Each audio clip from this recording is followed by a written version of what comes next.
sitting in the power.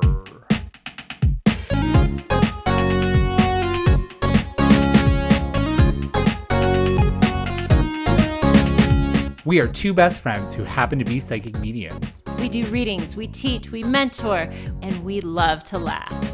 Yeah, and you know what? We love to cry too, because we're heartstring pulling leather truckers. Oh, warning, this is rated E for explicit, so if you don't like the word fuck, you should probably turn your ass around. Turn it around. Don't look back, run. But if you're sticking around, it's time for another episode of I'm a Medium. Ask me how. Dina Willey. Matthew Tao, are you ready for another episode of I'm a Medium? Ask me how. I pressed start and everything. I warmed up my little thumbs so I could hold the controller just right. Yeah. I'm ready. Yeah, I have a carpal tunnel from playing. Oh. So you can't use the cheat codes? Down, right, left, triangle. Yeah. And then the little fingers. You know, back in my day, we only had two buttons, and then then they added all the other the paddles and then the under things, and now it's very confusing. Is that Atari? That was Nintendo. Oh, okay. Yeah. I mean, I did have an Atari, but I was more of a Nintendo girl. You know what I was? A button smasher. I just Yeah. No, you just press the buttons really fast. Did you play Duck Hunt? I love Duck Hunt. I did. I wasn't trusted with a digital gun. Oh. But yes. I got an old school Nintendo. I bought it off of eBay a couple of years ago, and playing the old school Nintendo where you have to blow on the cartridges and stuff. The dust in there. Yeah, it was dope. It unlocked some stuff, and it even smelled. It smelled like the 80s. Oh, that was such a good smell. Burnt dust in a cartridge. And it even skipped. And it just you're right in the middle of it, and it's just pixelation. It was great. I love it. Well, I think we should deep dive into this week's episode. Well, I've been wanting to talk more about Nintendo because I want to avoid the deep dive into this episode because it's about personal development and about my feelings and about my insecurities, Matthew Tao. Avoidance activated. Because we're gonna talk about tough stuff this week. Mm-hmm. We are, and I think we got to face it. I think the only way to go through the tough time is to actually put your boots on and go through those dark woods, because there's always an ending to that scenario that you come out on the other side a little bit lighter and brighter. Yeah. And so we got to face some stuff today, Willie. So I need you to get your tissues because you're going to cry. I might cry a little bit too. Yeah. Well, and here's the thing. Here's what I want to offer to everybody.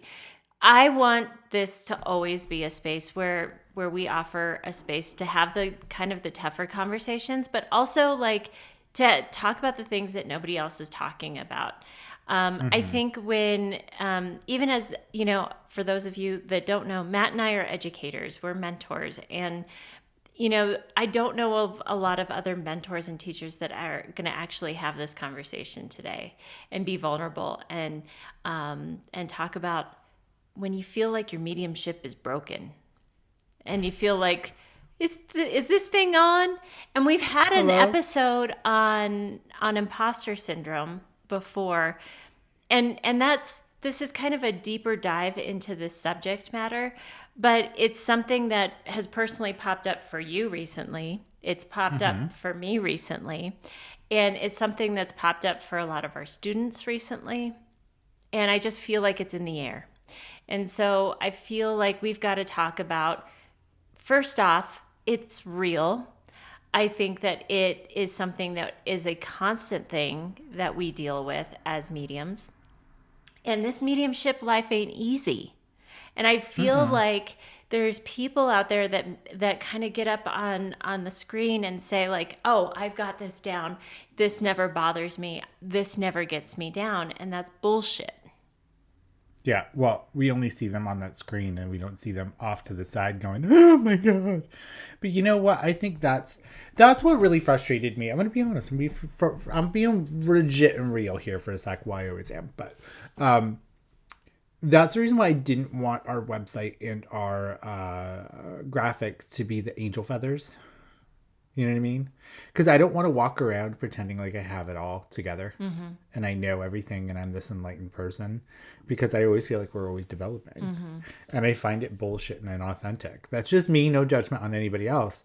But being a psychic, we are human lie detectors. And I never want to say that I'm at the end of the road and everybody else has to catch up. But I understand that's the business that we're in, as we speak to the intangible spirits on the other side and angels come with it. But we are not those type of people. And I want to be on a journey where everyone can come along with, and not how did you get there. Like, you're always going with me, regardless if I'm advanced in my mediumship, at the beginning of my mediumship, because I feel like others learn as we go. And I think that's the easiest thing. But the only way that we can do that is being transparent. If I walk around always pretending to have my shit together, that's unrealistic. I feel like I'm at the point. I think it's actually pretty apt that we started this conversation about blowing in the Nintendo cartridge, because I feel like I'm at the point in my mediumship where I'm blowing into the cartridge of my mediumship. Like you've got electrical tape on the power cord. Yeah. And I'm cussing at the damn thing like, what the like, why isn't this thing working? Why did this stop? And I think that there's a humbleness that needs to happen, right? And I first want to say that this mediumship life ain't easy. And I think that a lot of people, when I've gotten nervous before a reading or before an event, people around me who don't do this work are like, you just go and it's there. You got this. And they don't understand that, like, we get nervous and that we worry, are they going to show up? Are they going to be there? And part of that is because every single reading is so different. Like, I've never had a reading be exactly the same, ever. No. Every single client is different. Even if I've done a mediumship reading for a client before and they come back, it's a different experience the next time they come through, because the spirit is different, right? Or whatever, it's a different day.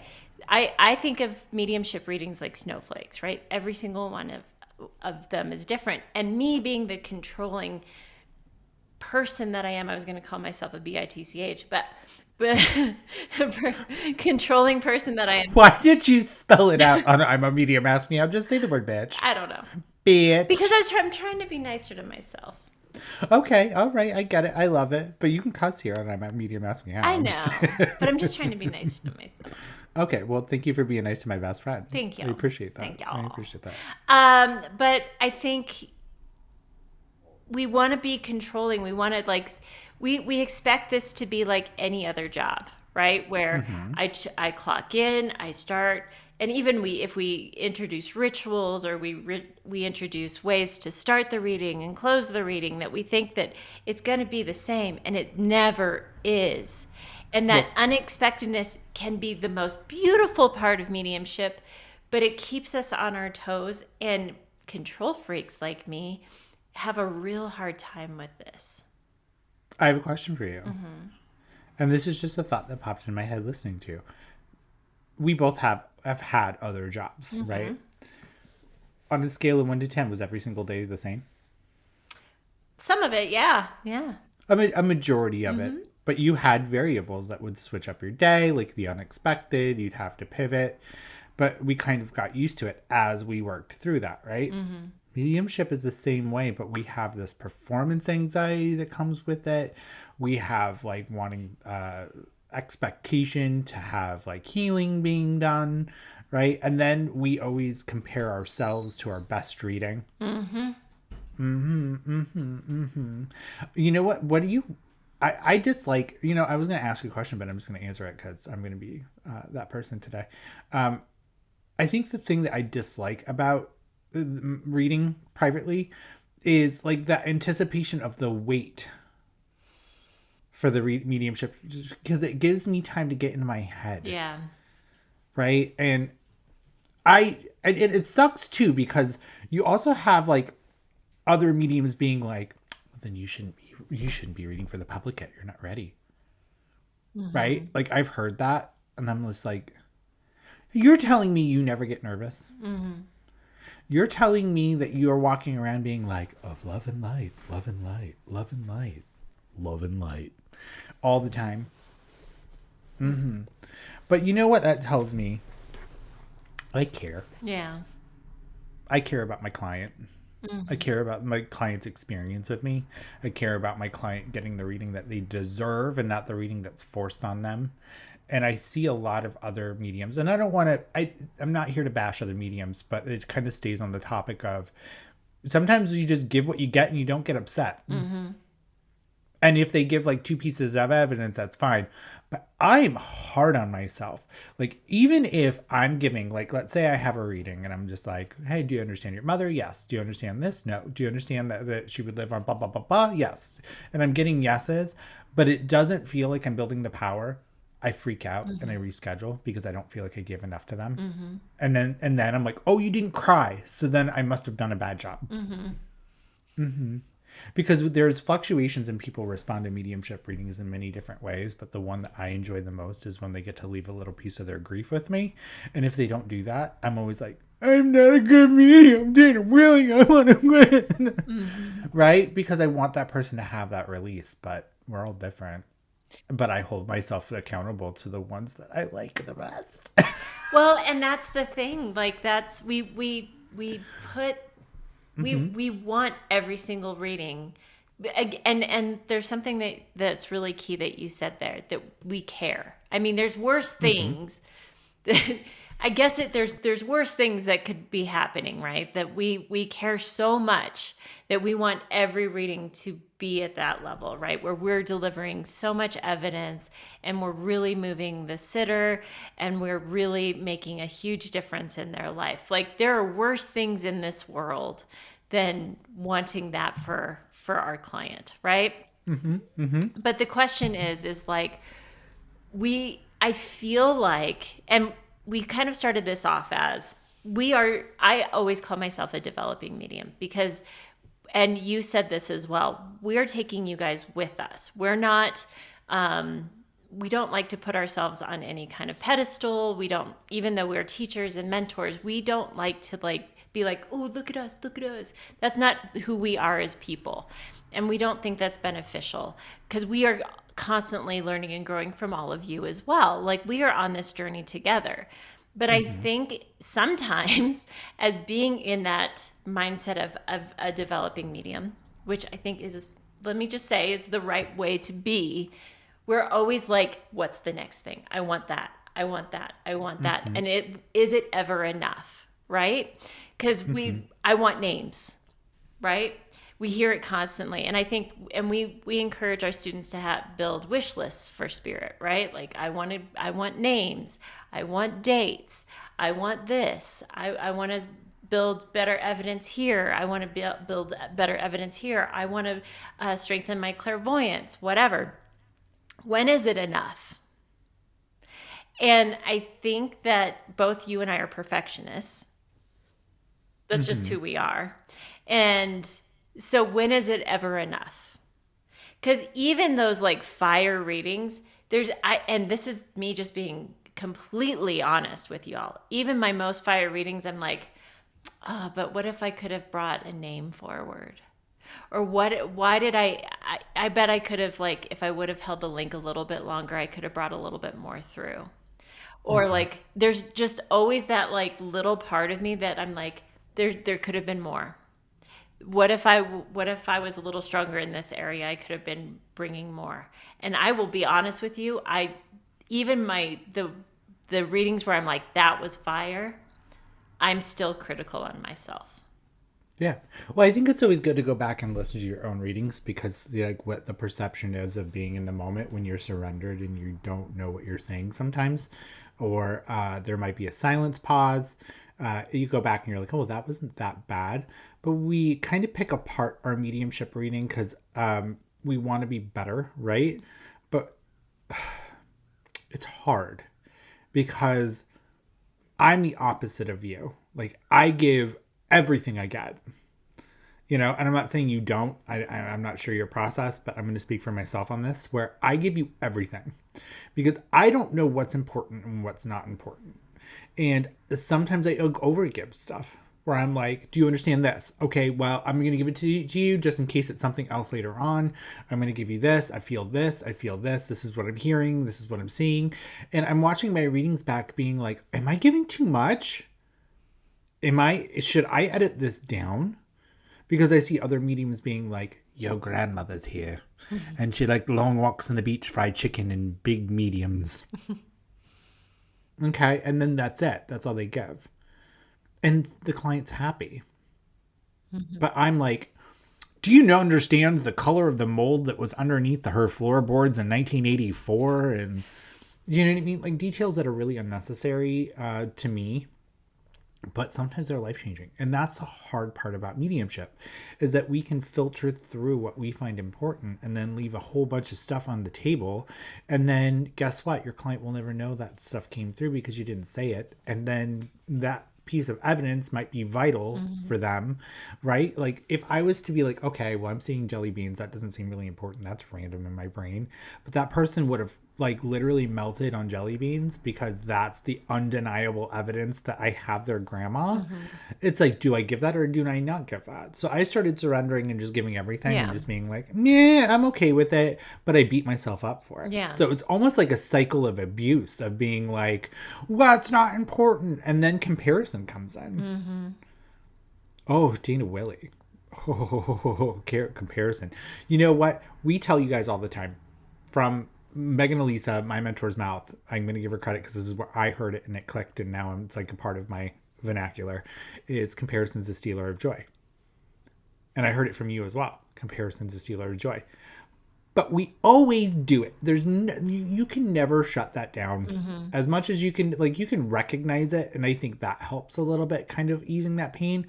But when you see a fire medium like Tyler Henry is my god. Not really, but he's up there for me, and I really look up to him. He's had more of an advantage because he's done it at a younger age. He's had more people support him. He's worked on this. He knew his calling way back when, right? I didn't find mine out until my mid-30s. So I look at him and I'm always like, that son of a biscuit lover, he gets all these good details. But then we don't see his bad readings and, but when we're in that moment of feeling in the dumps, we don't think about those bad readings that we don't get to see. Yeah. I was watching a show. I was like, fuck you, fuck you, fuck you. You're too good. You're too good. Yeah. No, and I think there is that, right? There is the comparison is the stealer of joy. 100%. And we're talking, we just took a moment beating ourselves up for the good readings, right? What about the readings that aren't good? Because they happen where we can't connect, where we don't link. And that happens. And I'm saying it here and I'm saying it now to all of you listening. You are listening to Matt and Dana telling you there are readings where we don't connect. I self-deprecate myself. I'm always like, with my clients, I'm always like, I'm the medium that fails. I forewarned you. I'm not the most accurate medium. Because I'm not. And I never want to claim to be 100% accurate. I never want to be like, I'm the best. But when you don't connect, oh, that shit can tear you fucking down. You could have a fire reading before then and go into your next client and then it just tanks, but you don't you're not on that like, I'm so awesome, because it's not about us. But it makes you feel good when you've helped somebody, right? And that is part of the work. part of the work. There's a reason why we want to help people. If I did not feel good helping somebody, what I'm an emotionalist piece of shit. Yeah. Right? Because we are human. We like helping people, and it makes us feel good to make others feel good. So I will not say that that's a negative trait. And anybody else that are like, well, that's narcissistic, fuck off. That's kind of that's where I'm at. So I feel good when I help people. But then when I don't help people, it tears me apart. And I discredit the reading that I just did for giving somebody this beautiful reading, and then I'm immediately on the phone with you. Yeah. I call you immediately. You're my emotional support medium. But, the fact is first off, I just want to normalize. I'm going to say it again. There are times when we don't connect, and it's okay and it's normal. And I say this out loud as I sit in self-deprecation of like, you're a failure because you didn't connect. But there's something that I learned a while ago, and I actually shared this with Matt a while ago during one of these moments. Because more than not, we do connect, right? And we have great readings. But we are extra hard on ourselves on the ones that we don't, right? And Matt just kind of mentioned it. He could have had a fire reading, and then the next one he didn't connect. And he's going to be more focused on the reading that he didn't connect on, right? So if you're hearing somebody say, I love you, I love you, I love you, I love you, I hate you, I love you, I love you, I love you. What did you hear? I hate you. Our brains are... We're people pleasers. Yeah. Well, but our brains are also built to find those things because to survive, we have to find the threats, and our brains are built to find threats. Well, not only that, Dana Willey, a lot of mediums come from trauma. Right? And so what do you think we're always having to fix? Is the trauma. So that I love you, I love you, I love you, I hate you, I love you, I love you, I love you. Our trauma goes to survival mode because that's familiar. And we've got to fix that one, I hate you. Yeah. And so, we could have had a beautiful week of readings, and that one that we did not connect on, man, we will discredit all of those beautiful readings over that one that we could not connect on. Yeah. And it gets better as you work on it. It gets better as you work. And I just want to take a moment and say that we never blame the spirit world for not showing up. I think that's a crock of shit. If somebody says, your grandma didn't show up today, so... No, grandma was here. Grandma was here. You, the medium, were either able to pick it up, or there was tension, or there was stress, or your sitter was... Oh, if my sitter is too out... If they're out there, it's hard to reel them back sometimes. Right? And there's stuff in development circles that they don't teach you. They do not teach you this shit in development circles. They do not teach you this in classes. Right? Me and Dana are adding this to our curriculum. So don't you worry your precious little head. He'll boop you right there. Okay. Yeah, Logan, you could do a little boop sound effect. Is that like the anatomy of a reading, right? And not the reading itself, but the anatomy of care, right? So your client comes in, calming them down, asking and connecting with them, and like when it gets too heavy, learning how to stop and learning how to navigate that and holding space and all this stuff, because in the classes and development circles, we just teach you connect, evidence. Okay, bye, see you next week. And a lot of mediums that get out of that situation go into reading and they don't know. And then they get this shell shock look. And I would want to know, like a curious little beaver I am, what is the percentage of mediums that actually succeed doing this work after they get out of development circles and all this because they're faced with that? Yeah. Right? How many quit because they're just like, I can't take this. This is hard. Well, we know that, and this is just a little mediumship 101. We know that to have a proper mediumship reading, we need 3 ingredients, right? We have to have the medium.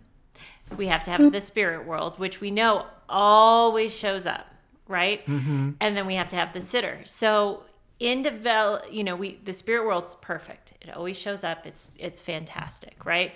The medium works, develops, becomes as good of a radio as it can be to receive this information. And that's why we're constantly developing to be a better radio, to get more signals from different spirits and whatnot, and be a better conduit for spirit communication. Yeah. So that's our job as the medium, is to be more present and be better conduits for spirit communication.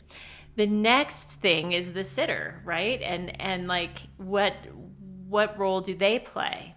And that's the next the next question mark in all of this. And how do we prepare our sitter? How do we work with a sitter that comes in with a lot of grief? How do we deal with a sitter with a lot of trauma?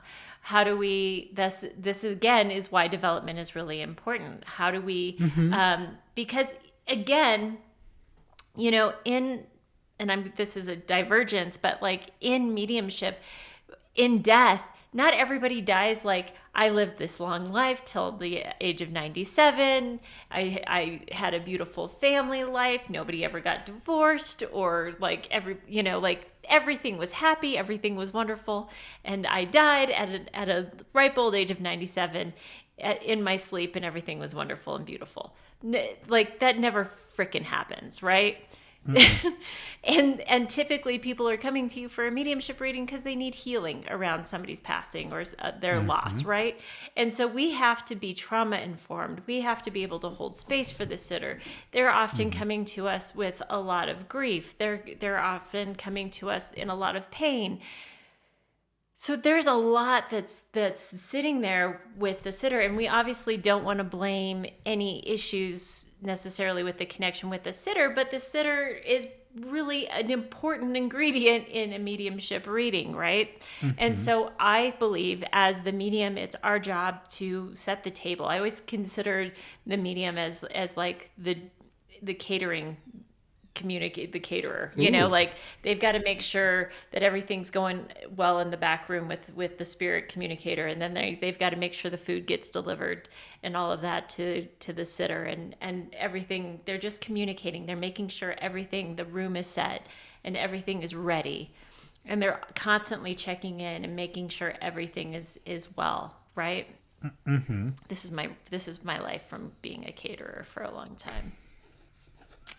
But it's nice though.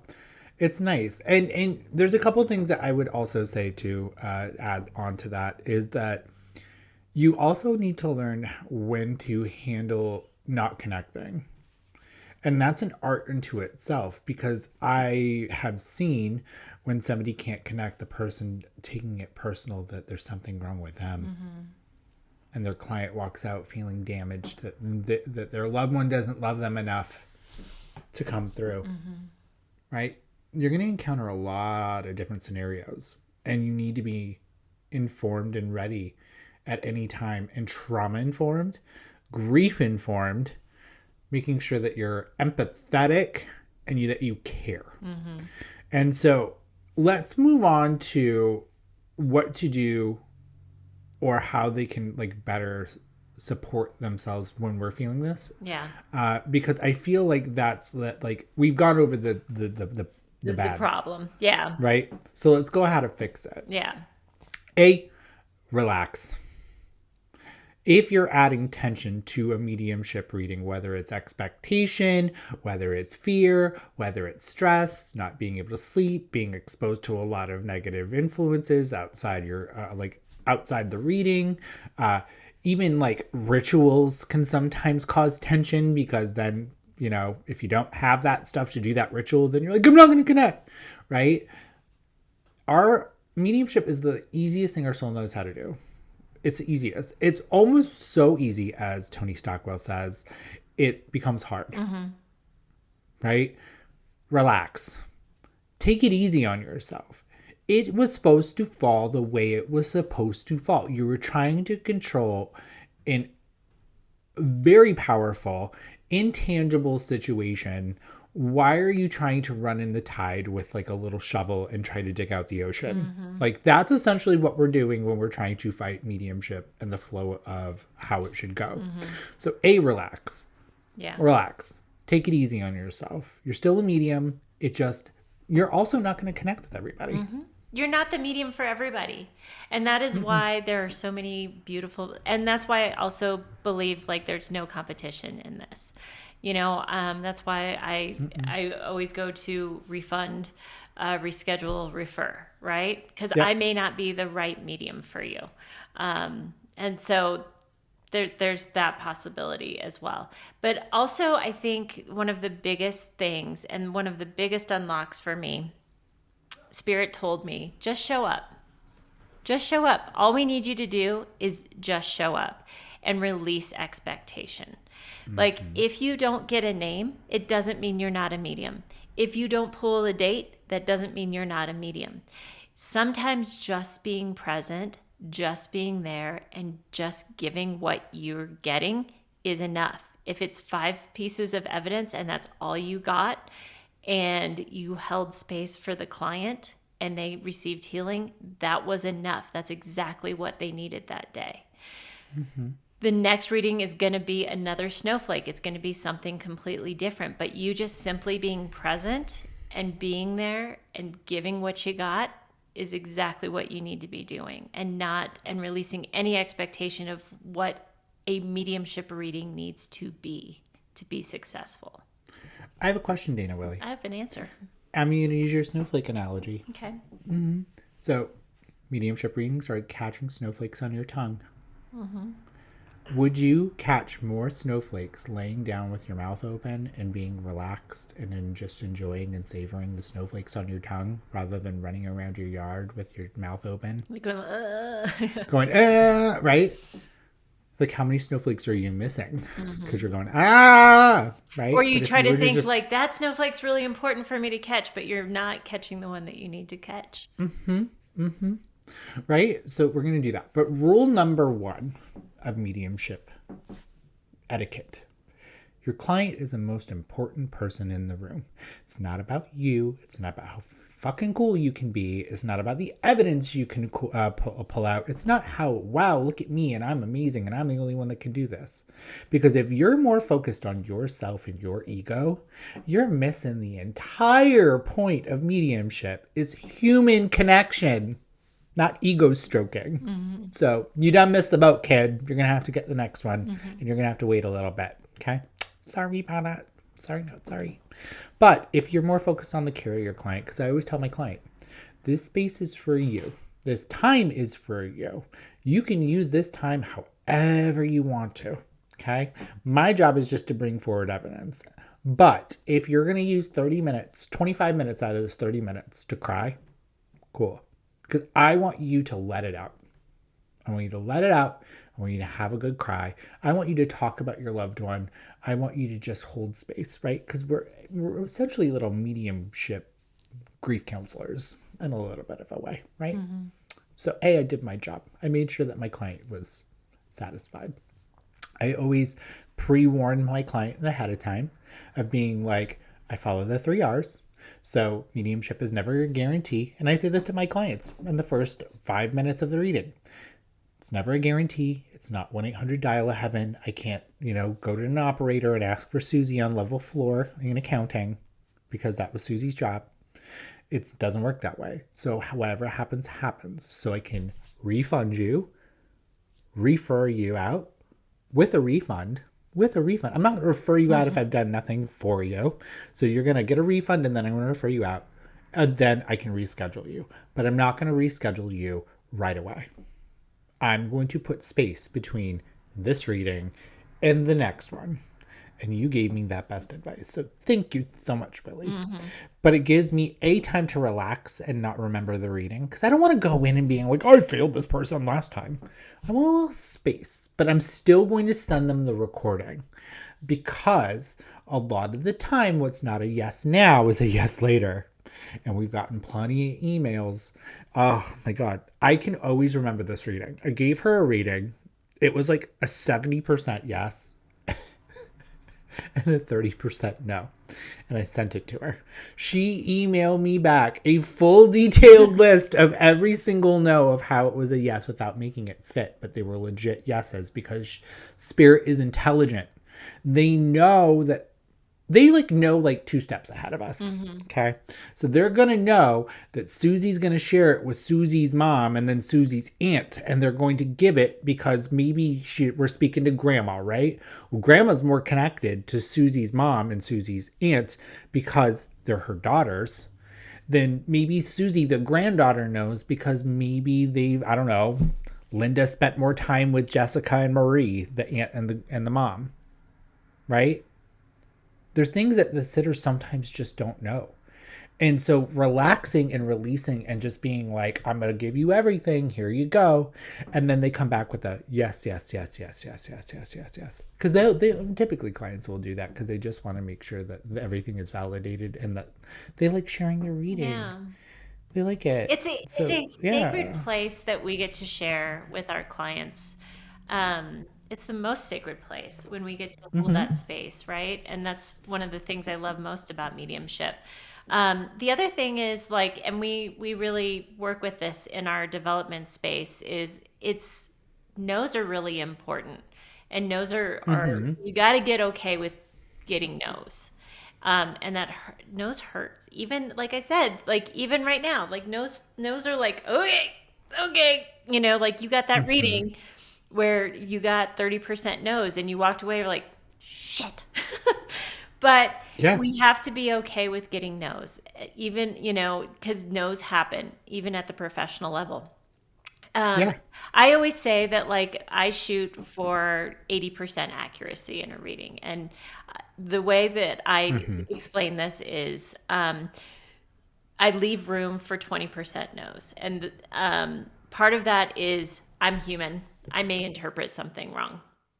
That's just me being human. I may have interpreted the evidence wrong.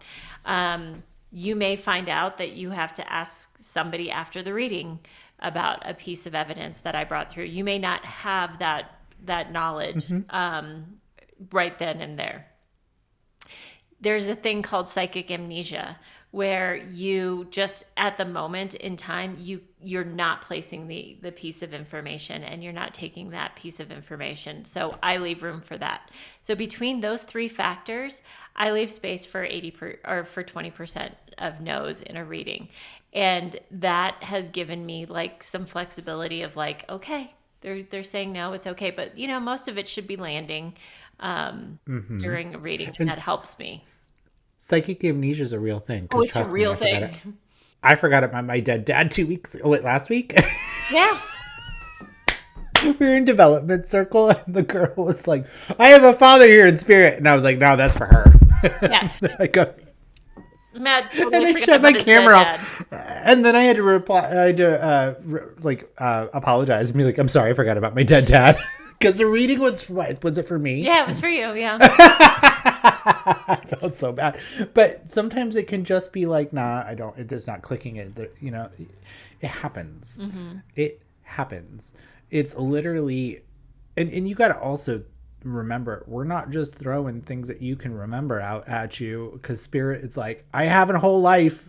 I have a whole life. It's not just going to be the time that you sat on my lap at the old carnival. Yeah.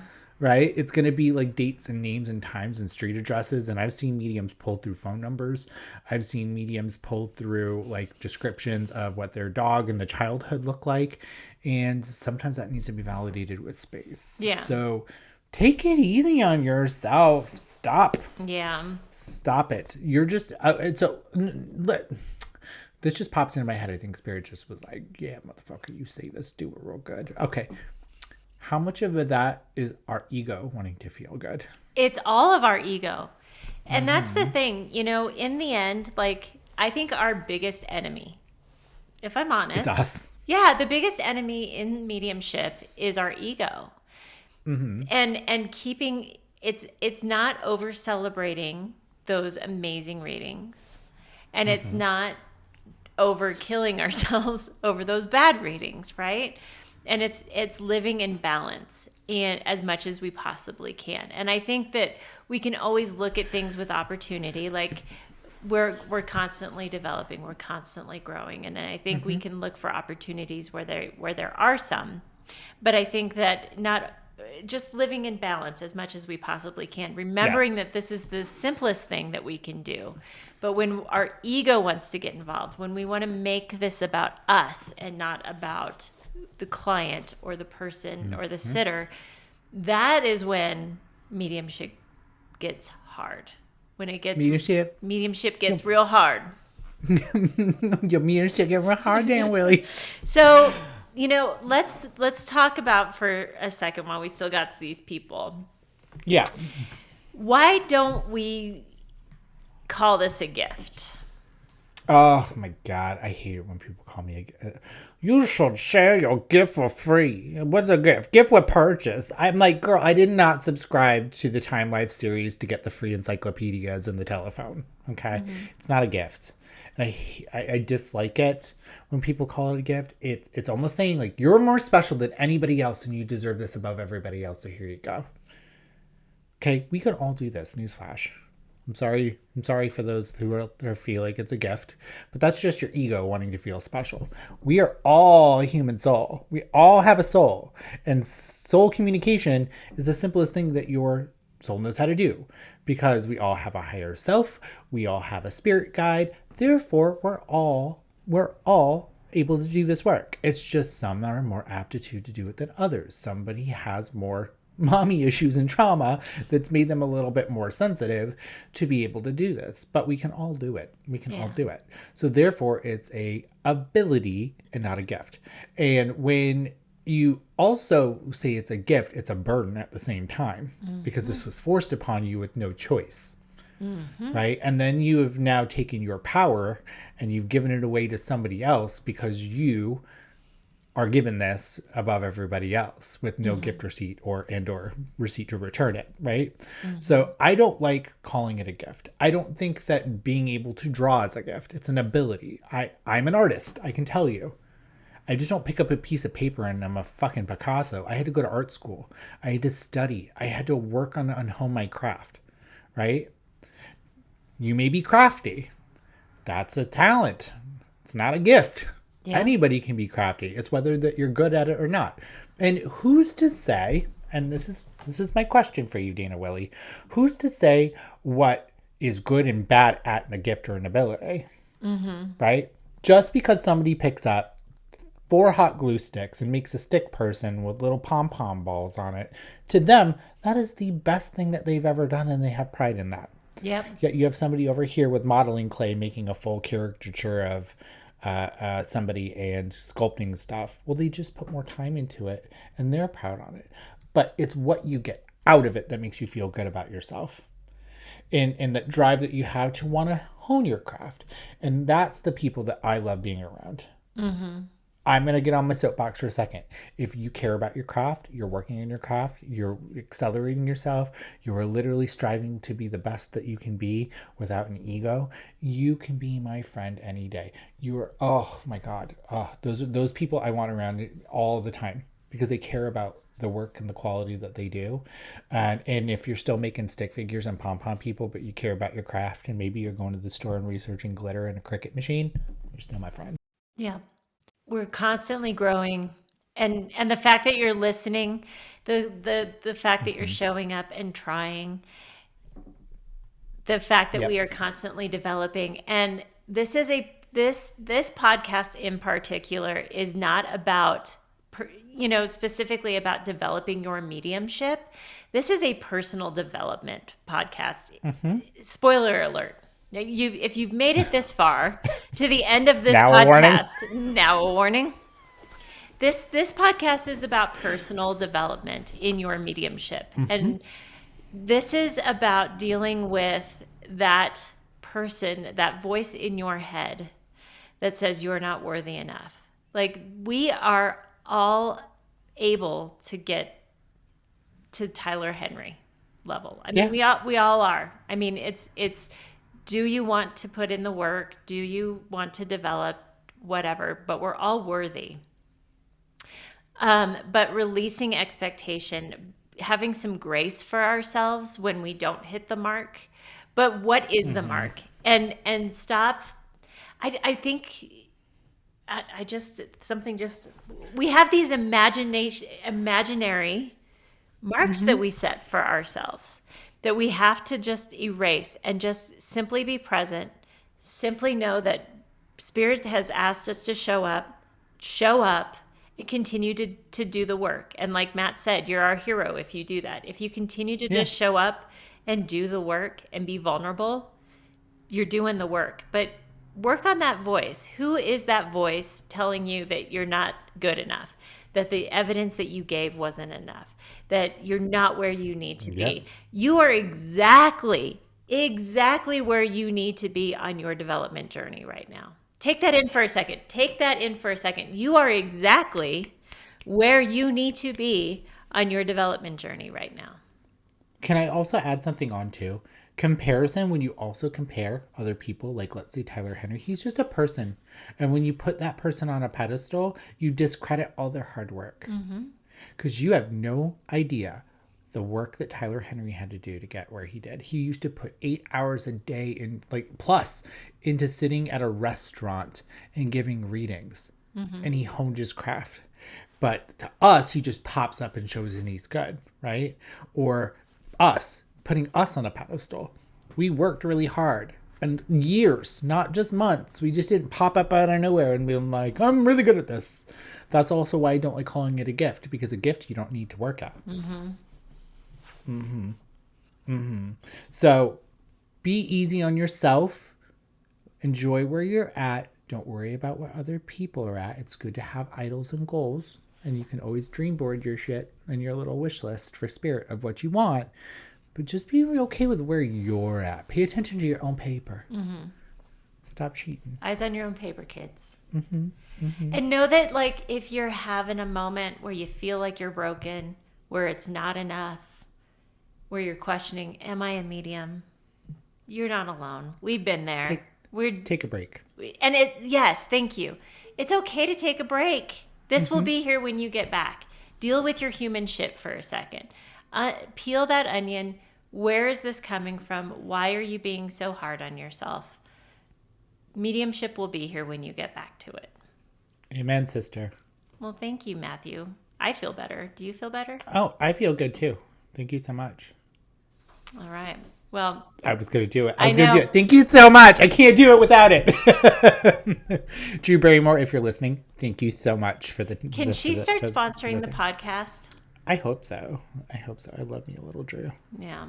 Well, we love you guys. We hope that this was helpful, and know that you're not alone and that we are just partners with you on your development journey. And we're all in this together. We're all pulling on the same end of the rope. Well, Dana Willey, we've come, we saw, we conquered, we went through the dark forest, and now we're on the other side. And now I'm going to just sit here and eat my piece of watermelon in the sun. So thank you so much. Well, Matthew Tao, you are the light of 100,000 watermelons. I love it. I love you all. You're in my heart. Goodbye. Earn your keep. Earn your keep. Bye. Bye.